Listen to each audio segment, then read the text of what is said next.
Donc, en ce qui concerne la redevabilité dans l'espace de liberté, de sécurité et de justice, on a d'abord vu redevabilité de qui, et on étudiait la redevabilité de quoi. Donc, je vous rappelle le triptyque, hein, en général, c'est de la politique publique menée, de la gestion financière exercée, et puis troisième contenu de cette redevabilité, le respect de la législation relative à la protection des données personnelles. Hein. J'ai expliqué l'importance de ce troisième contenu de redevabilité qui pourrait s'inscrire dans le contenu plus général de la politique exercée, mais qui en fait, vu ses spécificités techniques et sa complexité, fait l'objet d'une redevabilité à part.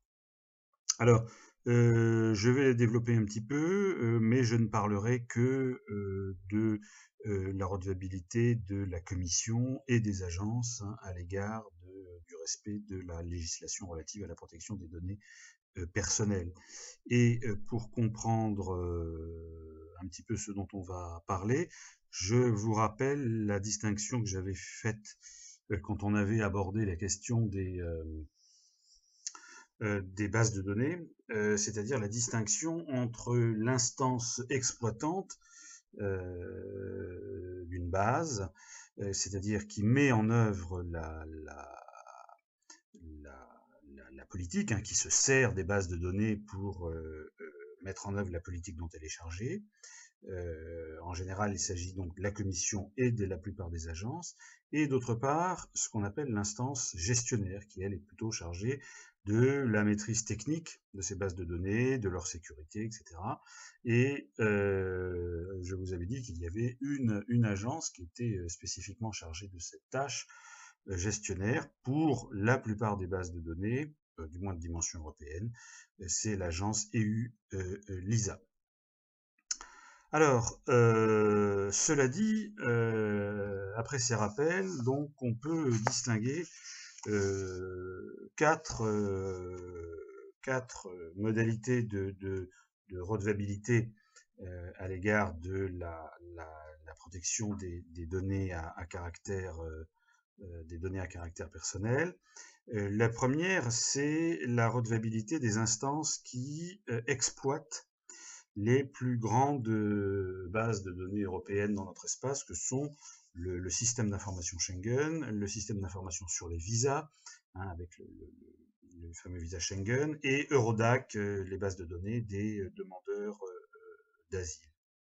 D'autres, il y a aussi quelques autres catégories, mais principalement des demandeurs d'asile. Donc ça, c'est la première modalité. La seconde, c'est celle qui concerne les agences qui exploitent une base de données propre, hein, qui ont à qui a été attribué qui ont dû créer une base de données relative à leur activité, hein, par exemple Europol et Eurojust.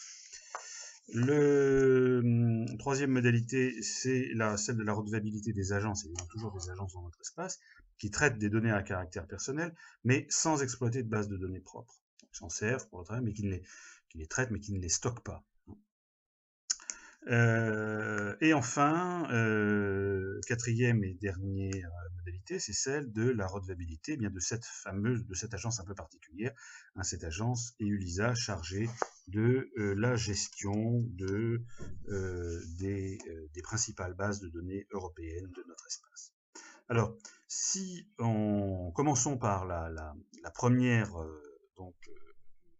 modalité de redevabilité, c'est celle qui s'exerce à l'égard des instances qui exploitent ces bases de données énormes, hein, que sont le VIS, le SIC et SIS, pardon, le VIS, le SIS et Eurodac, à savoir la Commission et les États membres. Hein.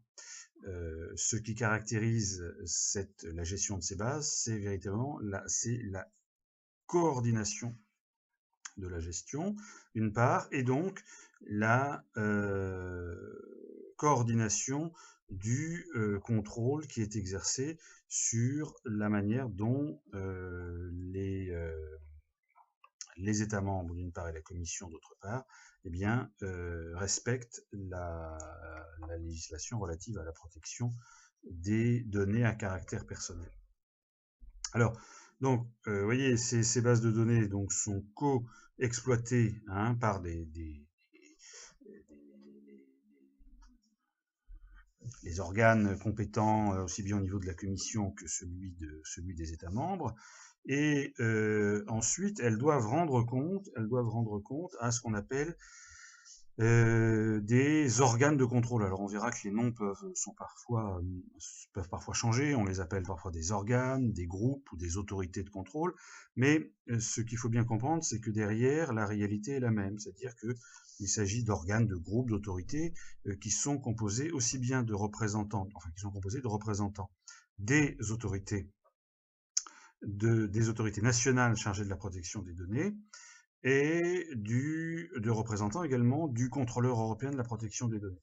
C'est le contrôleur européen de la protection des données, c'est depuis 2001 l'autorité indépendante qui contrôle l'application de la mise en œuvre de la législation relative à la protection des données à caractère personnel au sein des institutions et des agences, généralement de tous les organes de l'Union.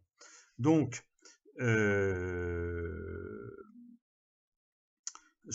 assistent également, hein, sans être membres, mais participent aux réunions, des représentants des ULISA, de cette agence gestionnaire, et de la Commission. Et donc, ce qu'il faut bien comprendre, c'est que chacune de ces bases de données donc est exploitée, est coexploitée par les autorités compétentes désignées par des États membres et par la Commission, et qui doivent rendre des comptes à ces organes, groupes ou autorités de contrôle composés soit de représentants des autorités nationales chargées de la protection des données à caractère personnel et du contrôleur européen de la protection des données. Et chacun, hein, ce qu'il faut bien comprendre, c'est que chaque donc, grande base a son propre organe, groupe ou autorité. Alors il y a un secrétariat commun. Ce groupe, organe se réunit environ deux fois par an, 2-3 fois par an, pour examiner les questions communes, hein, il va donc examiner les informations qui lui sont données par les autorités exploitantes, et en outre, il peut réaliser des inspections, des enquêtes, etc. Alors, prenons un exemple.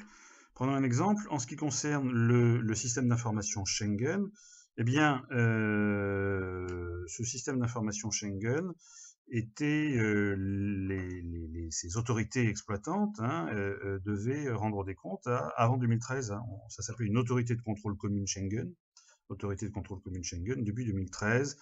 Vous savez, 2013, hein, c'est l'entrée en vigueur de la deuxième version du 6, hein, le 6.2, en avril 2013. Et donc en 2013, ce groupe s'appelle, depuis 2013, il s'appelle désormais le groupe de coordination de contrôle du 6.2. Le groupe de coordination de contrôle du 6.2. Alors sa composition, ben, c'est exactement celle dont je vous ai parlé de manière générale, c'est-à-dire un représentant pour chaque autorité nationale, un représentant du contrôleur européen, et puis assiste aux réunions, sans en être membre, des représentants des ULISA et de la Commission. Alors ce groupe de coordination de contrôle du 6.2 est chargé de coordonner les activités de contrôle, les inspections communes, hein, donc également de traiter les informations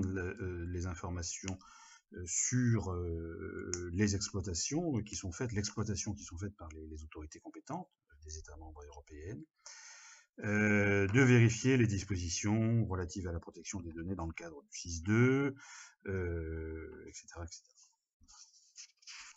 Alors, ça, c'était donc le premier type de redevabilité en matière de protection des données. Le deuxième, comme je l'ai indiqué, c'est celui qui a trait à la redevabilité des agences qui exploitent des bases de données propres.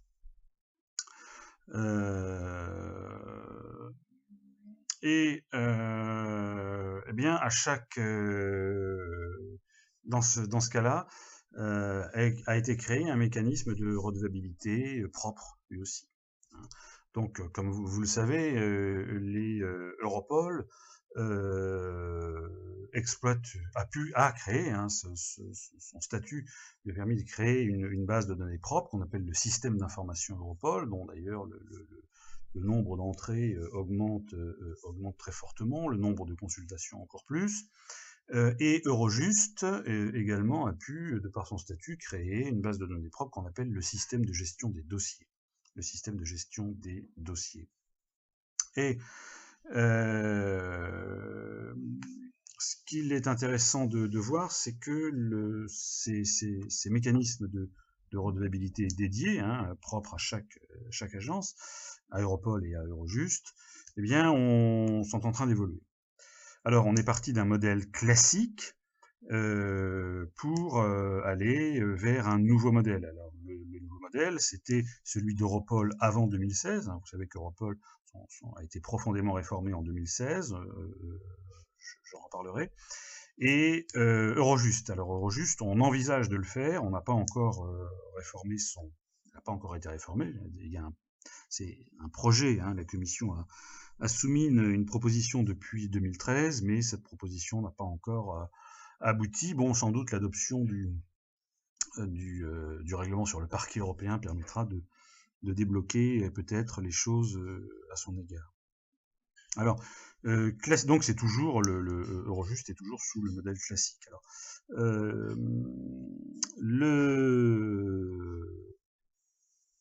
ce modèle est organisé de la manière suivante, c'est-à-dire que, en gros, ces agences, qui ont donc des bases de données propres, qui exploitent des bases de données propres, exercent deux activités avec ces bases de données. La première, c'est la transmission, l'introduction de données brutes dans leur base, d'une part, et la transmission des données traitées aux États membres. Donc, la première activité, elle recouvre à la fois ce qui rentre dans leur base de données, de manière brute, si on peut dire, et ce qui ressort de leur base de données de manière traitée à destination des États membres. Donc ça, c'est la première activité, entrée et sortie. Et au milieu, il y a le traitement des données par chacune de ces deux agences. Donc deux activités, l'activité qui concerne l'entrée et la sortie des informations, l'entrée qui se fait, les informations proviennent en général des États membres, elles sont traitées, et elles ressortent, là encore, sous forme traitée, avec les corrélations, tout ça, etc., à destination des États membres. Et entre les deux, deuxième activité, le traitement des données lui-même par les agences. Et chacune de ces deux activités avait un circuit de redevabilité qui lui était propre, dans le cas du modèle classique. Donc la première activité, en fait, dépendait des instances nationales, c'est-à-dire elle était contrôlée, elle était redevable, devait rendre des comptes à l'égard d'instances nationales, c'est-à-dire que toutes les informations que la France transmet à Europol, eh bien, elle le fait en rendant des comptes et sous le contrôle de l'autorité française compétente. Je pense que c'est la CNIL. Même chose, voilà, vous démultipliez ça auprès des 28, 27 autres, enfin pas tout à fait 28, puisque tous les États membres ne font pas partie d'Europol.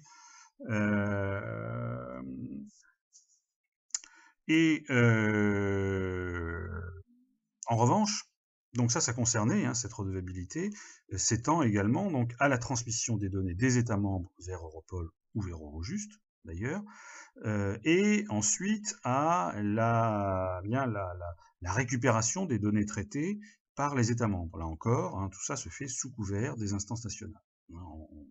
Ces agences rendent des comptes. Enfin, c'est plutôt les autorités nationales qui transmettent les données à caractère personnel à Europol et ensuite qui récupèrent ces données traitées. Cela se fait sous le contrôle des instances nationales. En revanche, pour ce qui concerne la seconde activité, qui est le traitement lui-même des données par les agences, le travail que fait Europol, le travail que fait Eurojust, ce traitement est soumis au contrôle et doit rendre des comptes à une instance dédiée, une instance propre, qui, dans le cas d'Europol, s'appelait l'autorité de contrôle commune indépendante, ça a changé un petit peu, ça, après 2016, et dans le cas d'Eurojust, l'organe de contrôle commun indépendant. Donc on retrouve toujours, à part les noms changent un peu, mais on retrouve toujours des éléments fondamentaux: contrôle, commun, commune et indépendant. Ces instances sont composées de représentants des autorités de contrôle national. Et ce qui est intéressant, c'est que ensuite, en fonction de ce que Europol ou Eurojust leur a rendu comme compte, en fonction également des contrôles, qu'elles ont pu, des inspections qu'elles ont pu mener, eh bien, ces autorités, organes de contrôle commun indépendants, pour Europol et pour Eurojust, doivent eux-mêmes rendre compte au Parlement de ce dont ces agences lui ont rendu compte. Hein. Donc on est dans un système à deux niveaux. Hein. Donc c'est ces autorités, des agences en ce qui concerne le traitement des données qu'elles ont obtenues, qu'elles traitent en interne. Elles rendent compte de ce traitement à ces instances appelées autorités de contrôle commune indépendante, organes de contrôle commun indépendant, qui eux-mêmes rendent compte au Parlement de ce dont on leur a rendu compte. Alors évidemment, je ne rentre pas dans les détails, parce que j'ai bien conscience que c'est assez complexe déjà. Je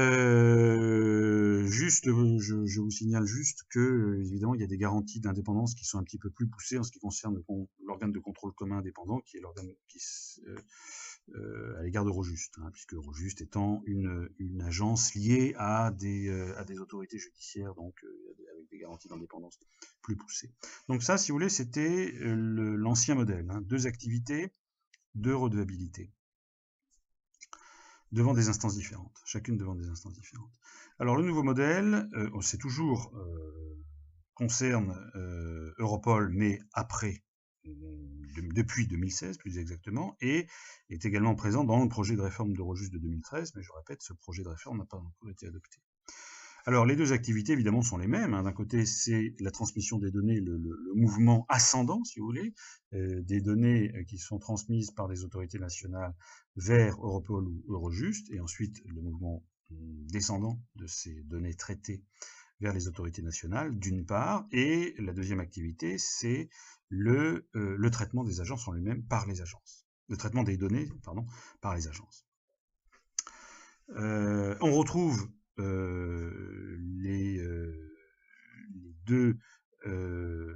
également 2 redevabilités. La première n'a pas changé. La première est toujours confiée aux instances nationales compétentes, à CNIL en France, mais avec des rôles plus précis.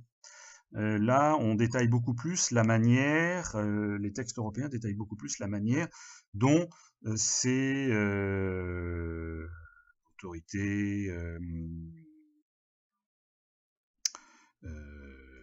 autorités, organes, etc., doivent exercer leur contrôle et comment, sous quelle forme, les informations en matière de compte rendu d'activité doivent leur être données par les organes, par Europol et par Eurojust. Hein. Ça se fait en fonction maintenant de documents standards qui sont élaborés par la Commission. Donc, pour la première activité, donc le mouvement ascendant d'information vers Europol et Eurojust, et mouvement descendant d'information traitée d'Europol et d'Eurojust vers les États membres, ce sont toujours des instances nationales qui sont les instances de redevabilité, mais avec un rôle plus précis, et c'est beaucoup plus standardisé au niveau européen, faire en sorte que chaque autorité fasse un petit peu la même chose, exerce le même contrôle, et que les autorités nationales transmettent le même genre d'informations, le même type d'informations à leurs autorités nationales de contrôle. Alors ce qui change beaucoup plus, c'est en ce qui concerne la deuxième activité de ces agences, c'est-à-dire le traitement par elles-mêmes des informations reçues de la part des États membres en général.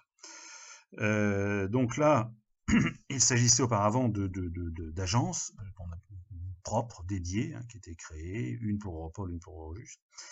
Et maintenant, ce nouveau modèle voit le remplacement de ces instances propres par le contrôleur européen de la protection des données. Hein, vous savez, l'autorité européenne, autorité indépendante européenne, qui est chargée de contrôler le respect de la législation en matière de protection des données auprès des institutions et des organes de l'Union.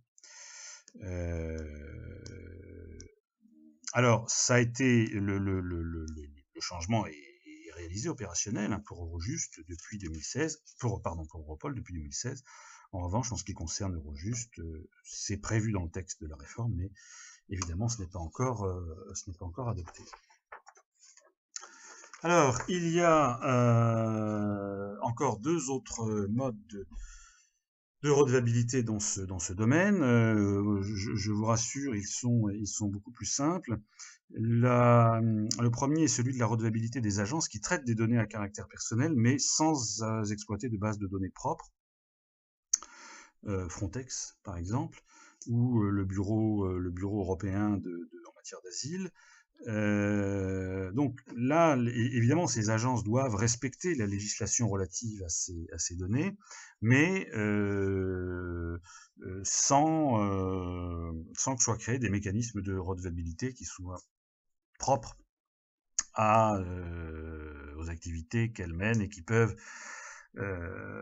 s'étendre au traitement de données à caractère personnel. Elles doivent, là, si vous voulez, ça fait partie du respect de la légalité de tous les textes auxquels leurs activités peuvent être soumises. Hein. Il n'y a pas je répète, il n'y a pas de création de mécanismes de relations de redevabilité pour tout ce que les instances, les agences, les institutions de l'Union doivent réaliser. Hein. Je vous rappelle, il y a de manière générale en matière de la politique publique qu'elles doivent mener, en ce qui concerne leur gestion financière, et il n'y a que dans certains cas, lorsqu'il y a derrière vraiment des traitements importants, très importants en matière de données à caractère personnel qui passent par l'exploitation de base, que des mécanismes particuliers de redevabilité sont créés. Donc là, il n'y en a pas, c'est simplement le respect de la législation relative à la protection des données à caractère personnel qui s'applique. Quatrième cas, celui de la redevabilité de l'agence Iluisa. Hein. Donc vous savez, cette agence qui est gestionnaire du VIS, du SIS, d'Eurodac. Alors elle est gestionnaire également d'autres bases de données européennes, mais qui ne sont pas dans l'espace de liberté, de sécurité et de justice, donc on n'en parlera pas. Alors d'une part, cette agence est redevable de ses propres activités, hein, comme toute agence, mais là au titre de la politique publique qu'elle doit mettre en œuvre, et bien elle a ce segment de gestion technique, hein, de ces grosses bases de données. Mais ce qui est plus original, c'est qu'elle est également redevable, elle doit rendre compte de manière un petit peu, oblique ou de l'activité des organes qui, eux, exploitent des données personnelles dans ces bases. Donc, si vous voulez, elle va un petit peu jouer un rôle, elle va rendre compte de ce qu'elle voit faire par les agences ou pas les agences, hein, mais les autorités exploitantes. Pour le VIS, le SIS et Eurodac, vous savez, c'est la Commission et les États membres en commun, de manière coordonnée.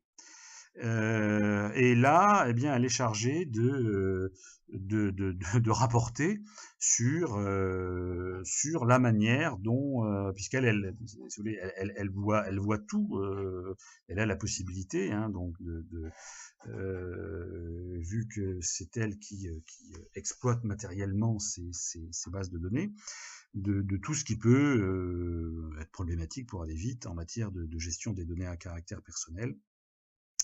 Et elle peut en avertir donc soit le contrôleur européen de la protection des données, soit directement le Parlement européen. Voilà, donc ça, il s'agissait dans le cadre de la question redevabilité de quoi, c'était la redevabilité en matière de respect de la protection des législations relatives à la protection des données à caractère personnel. Alors, la troisième question maintenant, on a vu qui est redevable, redevable de quoi maintenant, redevable à qui?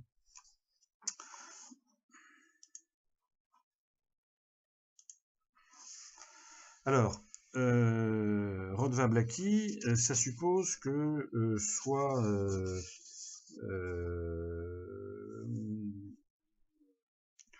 fait un rapide, pour comprendre cette question, que soit fait un rapide rappel du contexte dans lequel on s'inscrit, c'est-à-dire du basculement du contexte intergouvernemental au contexte communautaire. Ces politiques, les politiques de l'espace, avant étaient des politiques qui étaient adoptées dans un contexte intergouvernemental, qui étaient souvent intergouvernemental et qui se sont, on en a déjà beaucoup parlé, et qui ont été progressivement communautarisées. Alors, toutefois, la distinction entre l'intergouvernemental et le communautaire, vous le savez, c'est une des difficultés de l'analyse de notre espace, c'est pas toujours très net, c'est-à-dire que le passage a pas été complet, a pas été radical, a pas été net. On retrouve encore des traces assez importantes disons, d'aspects intergouvernementaux, même dans un cadre qui officiellement est complètement communautarisé, suppression du troisième pilier.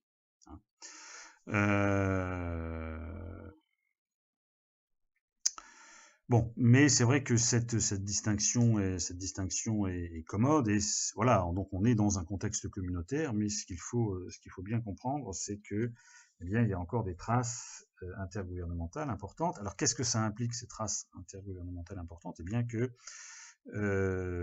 ça implique, si vous voulez, un certain nombre d'exceptions au principe selon lequel on rend compte des responsabilités qu'on exerce au niveau où on les exerce. Donc, si on est dans un contexte communautarisé, eh bien, on rend compte au niveau communautaire, on rend compte au niveau de l'Union. Donc là, c'est pas aussi simple que ça, loin de là.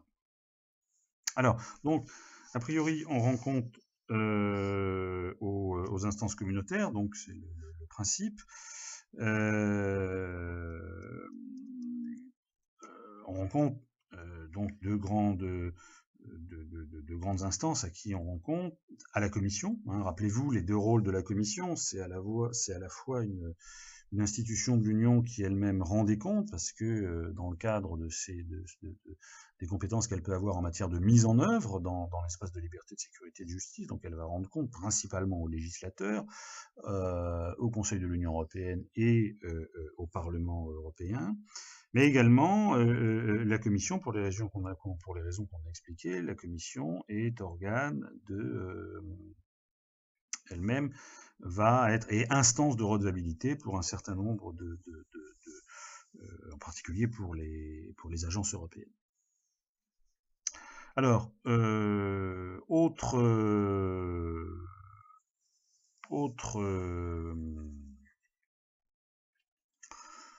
instance de redevabilité au niveau communautaire, le législateur européen, donc, qui est double, Parlement et Conseil, donc double instance de redevabilité. Et je vous rappelle, je vous redis les efforts du Parlement qui ont été faits en s'appuyant sur sa légitimité démocratique naturelle pour être l'instance ultime en matière de redevabilité. Et c'est d'autant plus important que instance ultime en matière de redevabilité, qu'on est dans un domaine où il y a des enjeux vraiment qui concernent très directement les libertés individuelles, puisqu'on est sur des enjeux de coopération policière, de coopération judiciaire pénale, de circulation, etc., gestion de frontières. Donc, et n'oubliez pas, par exemple, en matière pénale, le principe de la légalité des délits et des peines. Donc, on cherche vraiment un ancrage parlementaire important pour renforcer toujours la légitimité démocratique des politiques qui y sont menées. Et à ce titre-là, une des grandes nouveautés du traité de Lisbonne a été de prévoir des procédures particulières de redevabilité à l'égard de certaines agences vis-à-vis du Parlement européen. Alors ces deux agences sont Europol d'une part et Eurojust. Alors là, on retrouve la question de l'accroissement des compétences de ces agences. Je vous ai dit, la grande réforme d'Europol de 2016. Alors Europol, on ne lui accorde pas, n'exerce pas de compétences opérationnelles. Europol exerce des compétences informationnelles. Europol, c'est un hub d'information. Il avale plein d'informations qui viennent des États membres, parfois d'ailleurs. Il mouline tout ça. Et il les recrache sous forme d'informations, si vous me passez l'expression, sous forme d'informations traitées, corrélées, toujours à destination des États membres, à destination des opérationnels du terrain. Et donc, qui dit augmentation des compétences, dit augmentation de la redevabilité, et surtout dans un domaine comme Europol, qui lui implique, je le répète, je viens de le dire, des questions de liberté très concrètes des individus sur le territoire de l'Union, des activités très concrètes d'aller et venir, et ensuite activités qui peuvent déboucher sur des enquêtes, sur des arrestations, des examens, des condamnations, etc., des mises en examen, des condamnations, etc. Donc, des choses qui sont, je veux dire, un peu assez lourdes. Et donc, pour accompagner ce mouvement d'accroissement des compétences principalement informationnelles d'Europol, eh bien, le traité de Lisbonne avait prévu une clause qui disait que quand on va réformer Europol, mais il faut lui adjoindre un mécanisme de contrôle de ses activités par le Parlement européen et par le Parlement national. Par le Parlement européen et par le Parlement national, c'est l'article 88 du traité. Et ce contrôle est confié à un groupe parlementaire qui est mixte, conjoint, plus exactement, c'est-à-dire qui est composé de représentants des parlements nationaux et de représentants du Parlement européen. Et ce groupe s'appelle groupe de contrôle parlementaire conjoint spécialisé. Bon, c'est un petit peu long, groupe de contrôle conjoint parlementaire spécialisé, qui est chargé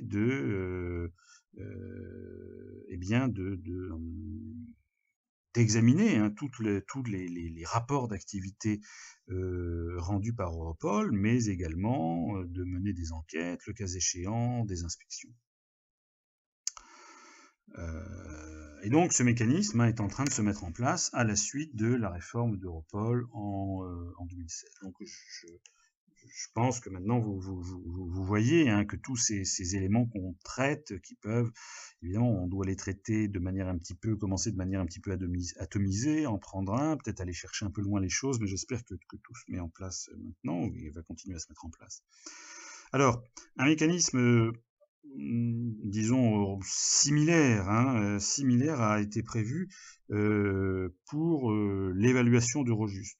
Donc là encore, de créer un groupe parlementaire conjoint avec des représentants du Parlement européen et des parlements nationaux, mais cette fois pour l'évaluation d'Eurojust. Alors on ne parle pas de contrôle, on parle d'évaluation. Pourquoi? Parce que Eurojust, attention,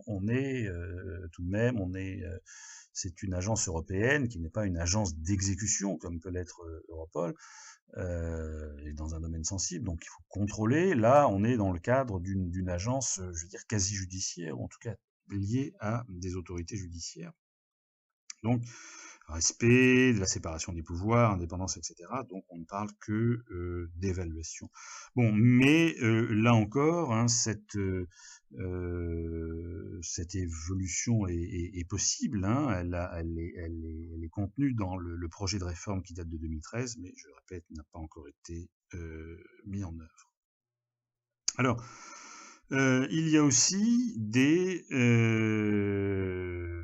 donc ce sont les principales instances communautaires, hein, Commission, législateur européen, en particulier le Parlement européen, mais comme je vous l'ai dit, on trouve encore de nombreuses traces d'intergouvernementalité et donc de redevabilité auprès d'instances qui sont au niveau de l'Union, certes, mais qui ne sont pas aussi supranationales que ne le sont la Commission et le Parlement européen dont on vient de parler, qui sont quand même plutôt de nature, bien qu'institutions de l'Union, sont quand même plutôt intergouvernementales. De quoi je veux parler? Eh bien,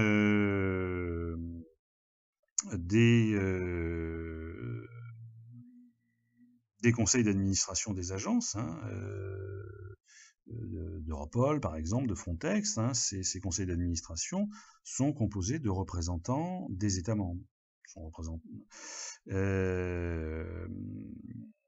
Donc, on est dans un cadre encore relativement intergouvernemental. Même chose en ce qui concerne les représentants des États membres, les ministres qui siègent au sein du Conseil de l'Union européenne ou dans les groupes de travail, les groupes de travail ou le Coreper, cette fois au niveau non pas ministériel, mais au niveau des fonctionnaires, des agents publics. Donc,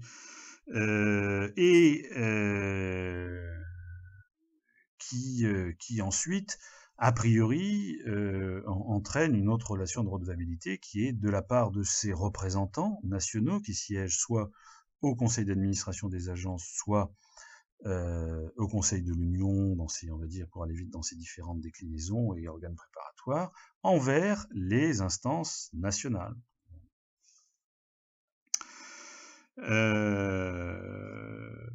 Et puis, comme on l'a dit, parmi ces instances nationales, on trouve donc d'une part les exécutifs nationaux, hein, dont on vient de parler, qui sont un petit peu en fin de chaîne par l'intermédiaire des représentants nationaux au conseil d'administration des agences et au Conseil de l'Union européenne, mais également les parlements nationaux, hein, dont je vais donner deux exemples assez importants, dans ces groupes parlementaires mixtes, hein, de contrôle pour Europol et d'évaluation pour Eurojust.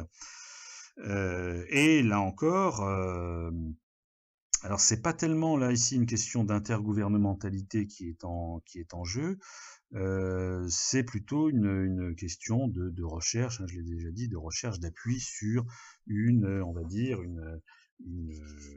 disons, tout ce qui est porteur de légitimité démocratique est bon à prendre, et quoi de plus légitimement démocratique en parlant qu'un parlement. Voilà, donc on va chercher la légitimité démocratique là où elle est, et on cherche à s'appuyer dessus. Alors, il reste un quatrième et dernier point à voir en ce qui concerne cette redevabilité, c'est celui des mécanismes. Hein, la quatrième question, comment? Donc on a vu qui est redevable, de quoi, devant qui, et ensuite concrètement comment ça se passe, comment se passent les relations de redevabilité. Alors, je vais essayer de passer rapidement. On retrouve là encore le reporting, hein, c'est-à-dire ces rapports d'activité que les organes qui sont relevables doivent transmettre, avec les paramètres dont j'ai déjà parlé, en ce qui concerne de quoi, enfin, l'idéal étant évidemment qu'ils rendent compte de l'ensemble de leurs activités. Ça n'a pas toujours été le cas historiquement, mais maintenant on s'en rapproche, il faut y être. Autre paramètre important, c'est la fréquence, c'est-à-dire que traditionnellement, on avait des rapports annuels. Maintenant, il peut y avoir des rapports avec des fréquences plus élevées. Mais surtout, ce qui est intéressant de voir, c'est qu'il y a on observe la création de reporting, je dirais, presque en direct. Hein, c'est le cas des opérations, par exemple, des opérations menées par Frontex, de certaines des opérations menées par Frontex, où là, on a des obligations de compte rendu qui sont quasi en direct auprès de la Commission d'une part, du Conseil et du Parlement européen.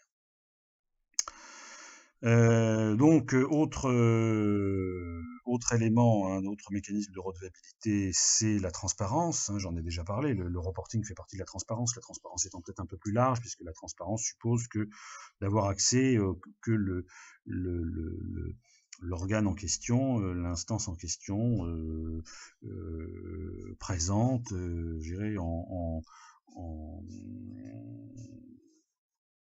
continu des informations sur les activités qu'elle mène, sur les actes qu'elle adopte, et qu'ils soient toujours loisibles à qui le veut, même des particuliers, bien d'aller chercher l'information qui l'intéresse et qu'elle doit être disponible. En ce qui concerne l'évaluation, bien l'évaluation, comme vous le savez, elle peut être au niveau de l'Union, elle peut être soit générale, hein, rien n'empêche l'Union européenne de soumettre à évaluation les politiques qu'elle mène ou certains de ses organes. Elle peut être également spécifique, vous savez, c'est le cas dans notre domaine, dans l'espace de liberté, de sécurité et de justice, avec l'article 70 du traité, qui porte sur l'évaluation de la mise en œuvre, je cite, l'évaluation de la mise en œuvre par les autorités des États membres des politiques de l'Union visées au titre 5. Le titre 5, c'est le titre consacré à l'espace de liberté, de sécurité et de justice, donc l'évaluation de la mise en œuvre par les autorités des États membres des politiques de l'Union visées au titre 5, et cette évaluation porte en particulier sur la pleine application du principe de reconnaissance mutuelle. Donc le principe de reconnaissance mutuelle, c'est plutôt un petit signal en direction des politiques en matière de coopération judiciaire pénale. Hein, vous voyez le mandat d'arrêt européen, vous voyez la décision d'enquête européenne. Et ces évaluations donc font l'objet, les modalités sont arrêtées par le Conseil sur proposition de la Commission, donc adoptées par le Conseil, donc encore une petite trace d'intergouvernementalité. Ces modalités doivent être objectives et impartiales, et le Parlement européen et les parlements nationaux sont informés de la teneur des résultats de ces évaluations. On en a on en a un exemple hein, avec l'évaluation de Schengen, sur lequel on reviendra dans le prochain thème qu'on traitera. Hein. C'est un règlement de 2013 qui remplace lui-même une décision 4, je crois, qui remplace une décision, enfin un acte de 98. Et puis les autres mécanismes de redevabilité, les auditions. Hein, donc les auditions, classiquement, ont lieu devant le Parlement européen et également devant le Conseil de l'Union européenne, mais c'est surtout devant le Parlement européen, où régulièrement, en général devant la commission spécialisée, eh bien le directeur de Frontex, le directeur d'Europol vont rendre des comptes. Hein, donc ça va. L'intérêt des auditions, c'est que ça permet de poser des questions directement, hein, sans pour des députés qui estimeraient que les rapports ne sont pas assez précis, pas assez complets, etc. Voilà, je ne dis rien sur les questions de nomination dont j'ai déjà un petit peu parlé. Je ne développe pas ça plus avant. Donc, voilà, ce thème est terminé, et on peut passer maintenant au suivant, qui est celui de la mise en œuvre des politiques de l'espace de liberté, de sécurité et de justice en général. Donc, c'est-à-dire qu'on passe à la troisième partie de ce cours. Hein. Vous savez que ce cours est organisé en 3 parties. Une partie sur le cadre des politiques qui sont menées dans cet espace, l'analyse des traités, les dispositions pertinentes des traités. La deuxième partie portait sur le contenu, plutôt les contenus de ces politiques. Donc, on a eu des contenus extrêmement variés, mais voilà, j'espère que les cohérences se mettent à jour maintenant. Et la troisième partie, c'est sur la mise en œuvre. Donc comment concrètement, eh bien c'est là aussi hein, toujours de manière transversale, comment ces politiques sont exécutées dans l'Union.